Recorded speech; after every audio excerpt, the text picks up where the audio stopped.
नमस्कार दोस्तों, हमारे चैनल होली वाइब्स में आपका बहुत बहुत स्वागत है। आज की हमारी कहानी है स्वामी विवेकानंद के जीवन से जुड़ी एक प्रेरणादायक कहानी। तो चलिए दोस्तों शुरू करते हैं।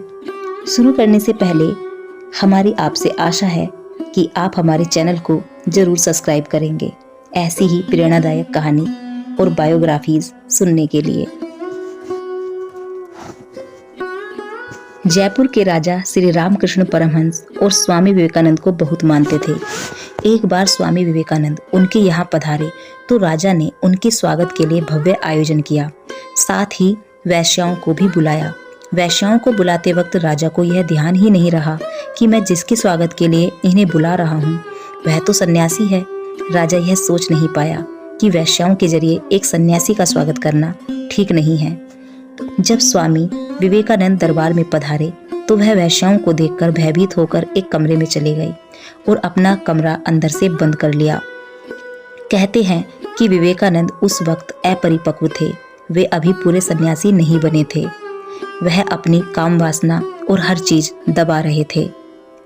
जब महाराजा को अपनी गलती का एहसास हुआ तो उन्होंने विवेकानंद से माफी मांगी और कहा कि उन्होंने वैश्या को इसके पैसे दे दिए हैं और वह देश की सबसे बड़ी वैश्या है।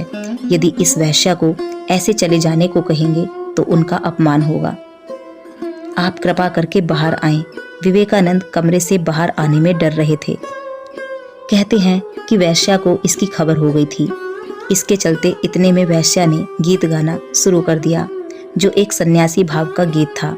गीत का अर्थ था, मुझे मालूम है कि मैं तुम्हारे योग्य नहीं, तो भी तुम तो जरा ज्यादा करुणामय हो सकते थे। मैं राह की धूल सही, यह मालूम मुझे, लेकिन तुम्हें तो मेरे प्रति इतना विरोधात्मक नहीं होना चाहिए। मैं कुछ नहीं हूँ, मैं कुछ नहीं हूँ, मैं अज्ञानी हूँ, एक पापी हूँ, पर तुम तो पवित्र आत्मा हो, तो क्यों मुझसे भयभीत हो तुम। विवेकानंद ने अपने कमरे में इस गीत को सुना। वैश्या रोते हुए गा रही थी। उन्होंने उसकी स्थिति का अनुभव किया और सोचा कि वो क्या कर रहे हैं। विवेकानंद से रहा नहीं गया और उन्होंने कमरे का दरवाजा खोल दिया। विवेकानंद एक वैश्या से पराजित हो गए। वो बाहर आकर बैठ गए। उनकी आंखों से भी आंसू बह रहे थे।